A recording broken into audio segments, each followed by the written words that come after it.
હર હર નર્મદે માં નર્મદે હર હર નર્મદે। તો મિત્રો આજનો વિડીયો સ્ટાર્ટ કરીએ છીએ। આ વિડીયોના માધ્યમથી તમને નર્મદા યાત્રામાં પરિક્રમામાં કઈ કઈ જગ્યાએ તમે રોકાઈ શકો છો અને ભોજન પ્રસાદ નિઃશુલ્ક અને થોડીક માહિતી પણ શેર કરીશ। તો વિડીયોને ચાલુ કરીએ। હર હર નર્મદે।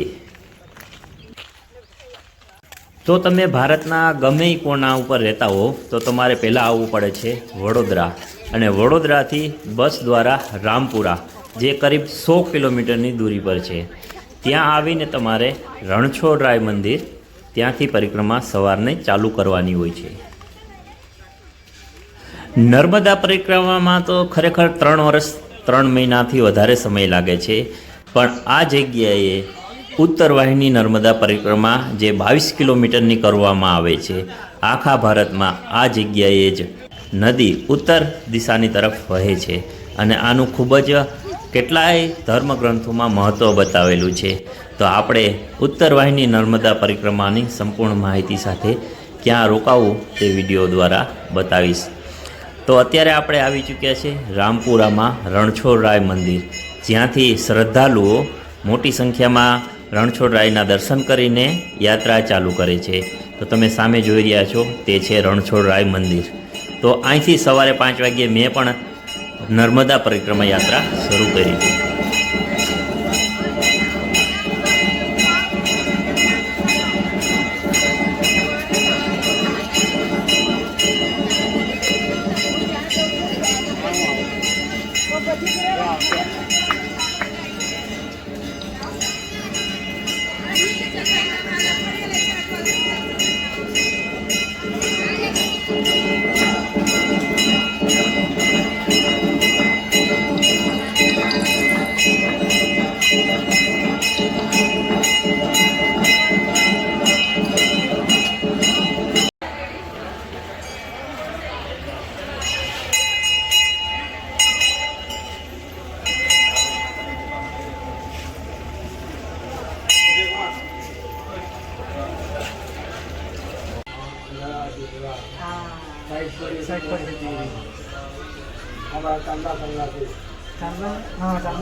તો તમે દર્શન કરી રહ્યા છો રાજા રણછોડરાયના।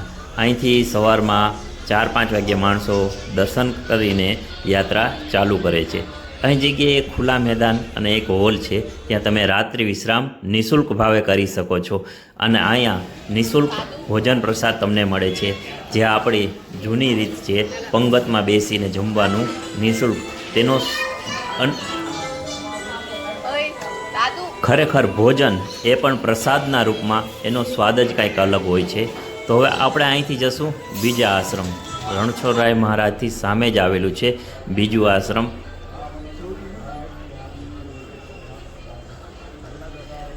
રણછોડરાય મહારાજના મંદિરથી સામે 5 મિનિટની દૂરીએ આવેલું છે બીજો આશ્રમ, દાંડી સ્વામી આશ્રમ, યુગાનંદ તીર્થ આશ્રમ। ત્યાં ભક્તગણને રોકાવા રૂમ પણ મળી શકે છે, તેનો નાનો એવો ચાર્જ લેવામાં આવે છે, અને આ જગ્યાએ પણ ભોજન પ્રસાદ વિનામૂલ્ય દેવામાં આવે છે જે યાત્રિકો દર્શન કરવા આવે છે। અને અહીં ખૂબ જ સુંદર વ્યવસ્થા પણ છે, અને અહીં તમે લોકો આવીને રોકાઈ પણ શકો છો, અને આશ્રમની સામે જ ફ્રી પાર્કિંગ વ્યવસ્થા ગોઠવવામાં આવેલી છે।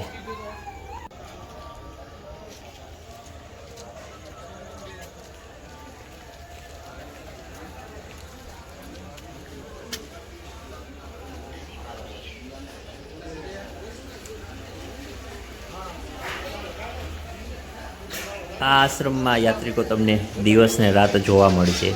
અહીં ખૂબ જ સુંદર રહેવાની વ્યવસ્થા છે, નાના નાના રૂમ છે, અને તમે જોઈ રહ્યા છો કેટલાય ભક્તજનો ભોજન પ્રસાદનો રસપાન કરી રહ્યા છે।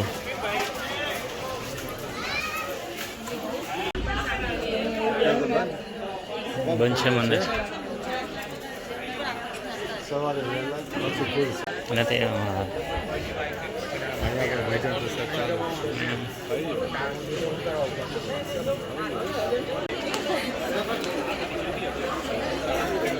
હોટેલ પ્રસાદ।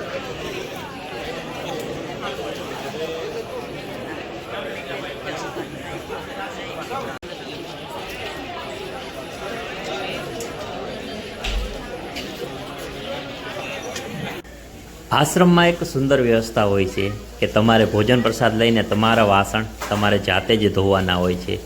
આ એક ખરેખર અદ્ભુત કાર્ય છે. આશ્રમની બહાર નિઃશુલ્ક આ તમે જોઈ રહ્યા છો ત્યાં નિઃશુલ્ક પાર્ક વ્યવસ્થા છે.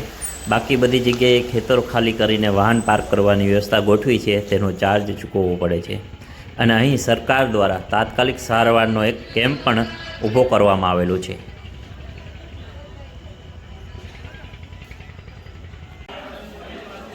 સવારના 3:30-4 જેવો સમય થઈ ગયો છે.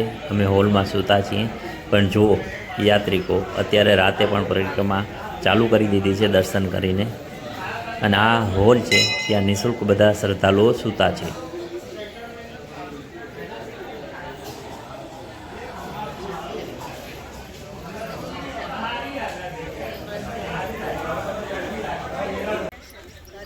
ગુડ મોર્નિંગ, હર હર નર્મદે.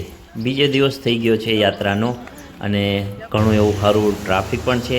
આ જુઓ ખેતર ખાલી કરીને પાર્કિંગ પણ કરેલું છે. તો આવી રીતે તમે તમારા વાહન આ જગ્યાએ અનેકો ખેતરમાં પાર્કિંગ વ્યવસ્થા છે. ત્યાં જયકારા લગાવી હર નર્મદે હર હર. મને ખૂબ જ આનંદ થયો. મારા જીવનનો અદ્ભુત આ જગ્યાએ સમય નીકાળ્યો છે. 2 દિવસ હું નર્મદા પરિક્રમામાં રોકાઈ શક્યો, તે બદલ માતા નર્મદાનો દિલથી આભાર માનું છું. હર હર નર્મદે, હર હર નર્મદે.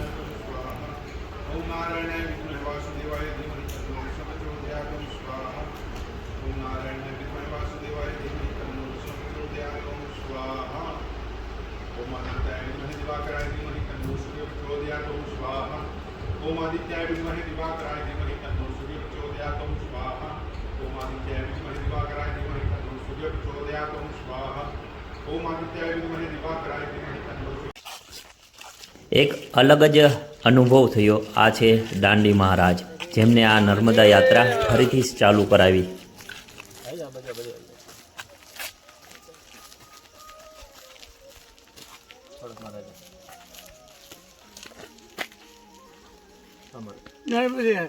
નર્મદાજીની અસીમ કૃપાથી આજે ફાગણ અમાસના દિવસે પરિક્રમાનો પ્રારંભ થઈ રહ્યો છે. આ પરિક્રમા આટલા તમને દેખાય છે એટલા નથી. બાળકા ઋષિ સવારે 4 વાગે આગળ વધી ગયા. એમની સાથે 33 કરોડ દેવતાઓ, પણકો, કિન્નર, યક્ષ, ગંધર્વો બધા જ છે.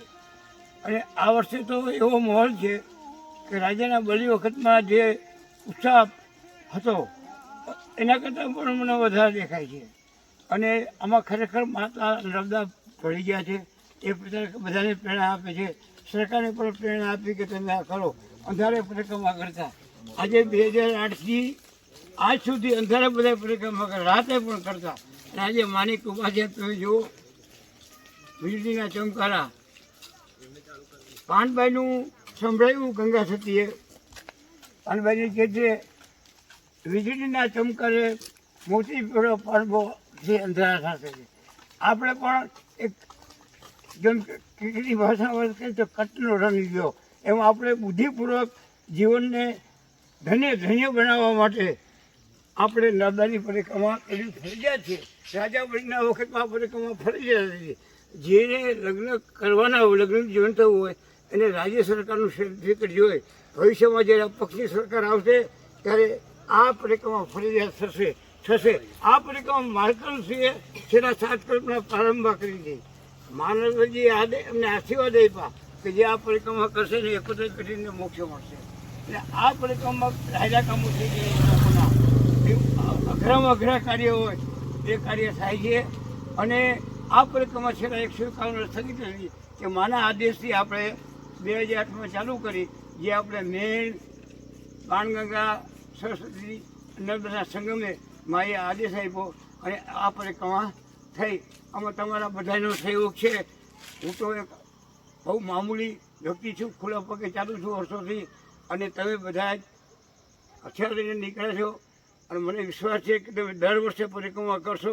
ઘણા ગાહ તો 1 વર્ષમાં 31 કરે છે, ઘણા 1 દિવસમાં 3 કરે. આજે એક ભાઈ છે એન્જિનિયર સાહેબ, આજે 3 પરિક્રમા કરવાના છે. માને બળ શક્તિની બુદ્ધિ આપે છે. આવડા છોકરાઓ પરિક્રમા આ બધું આવતો જો હવે આ છોકરાને શું ખબર ઇનોસન્ટ નેચર ડાયો આ શબ્દ ઉપરથી પરિક્રમા થઈ છે. જ્યારે મેં 2008માં ચાલુ કરી ત્યાં છોકરા લાઈનમાં 4 વાગે બેસી જાય અને 2 વાગે હું ઊભો હોય. મને ચિંતા છોકરા ચિત્ત મહિનાનો તાપ છે અને બીમાર પડી જશે તો તમે મને વાલી કરો. છોકરાની છોકરીઓ એટલે હું બોલું ડાયો તોફાન ક્યારેય કરતો નથી, કોઈ ઘરે જમવા જતો નથી. આનાથી પરિક્રમા થઈ છે. અને મારા રક્ષણ માટે માંડદાજી પુત્ર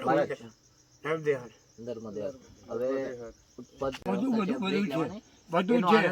ભાવ ભક્તિપૂર્વક આ યાત્રાને સંપન્ન કરે અને સુખમય રહે એવી રીતના બહુ સરસ વ્યવસ્થા. અભિનંદન સરકારને આ બાબતે હું અભિનંદન આપું છું. સારું કામ કર્યું છે. પણ સરકાર છે ને થોડુંક ભૂલકણી પણ છે. જે હૃદયનું સાચું કાર્ય છે જ્યાં સુધી સ્નાન ન થાય ત્યાં સુધી પરિક્રમા ચલાય જ નહીં. એ સરકારને ખબર જ નથી. હું સૂત્રધારોને ગુજરાતના સૂત્રધારો વિનંતી કરું છું કે તમે ડાયા બની જાઓ. પછી આ છોકરાને જેમ કરીને ભૂપેન્દ્ર આવશે તે ડાયો ભાઈ કરીશ. મને તો એમ થાય છે કે ખરેખર આ લોકો નર્મદાજી ભેળ્યા છે પણ આ લોકોએ એક વાત ભૂલી ગયા છે. ખરેખર શું છે કે ગંગા સ્નાને યમુના પાને બરાબર, પણ આ વખતે ફુવારાથી નાવાનું છે. પણ હું સૂત્રધારોને ગુજરાતના વિનંતી કરું છું કે તમે 24 કલાકમાં સ્નાન કરવાનું આપો. જે રામપુરા ઘાટ છે ત્યાં મગર છે, ઊંડું પાણી છે, તો હું પોતે ના પાડું છું. એ તો સરકારને એમ કહું છું કે તમે જાળી આડી રાખો એટલે મગર ન હોઈ શકે, ડૂબકી મારી શકાય. ને આમાં શું છે, આનું વાઇબ્રેશન રાખે. તમે જ્યાં સુધી સ્નાન ન કરો ત્યાં સુધી ચલાય જ નહીં. આ નિયમ છે. એ સરકારને ખબર નથી, કારણ કે એ લોકોને કેવી રીતે મત લેવા એ જ ખબર છે. તમે એવું કહેજો આ માહિતી વિભાગ વાળા. આ છે દાંડી મહારાજ જે ઉઘાડા પગે 22 કિલોમીટરની દરરોજ પરિક્રમા કરે છે અને દિવસમાં 2 વખત કરે છે. તો ખરેખર એમના આશીષ પામીને હું ધન્ય થઈ ગયો. મળીએ બીજા ભાગમાં. હર હર નર્મદે, હર હર નર્મદે. આ બાજુ જો મોહન બેન આ બાજુ ગાડી હવે શું કરી લો. હા બરાબર. આ વખતે બહુ સારી સગવડતા કરી દીધી. ગયા વર્ષે તો અંધારું કોઈ લાખો લોકો પરિક્રમા હા તોય કરતા હતા.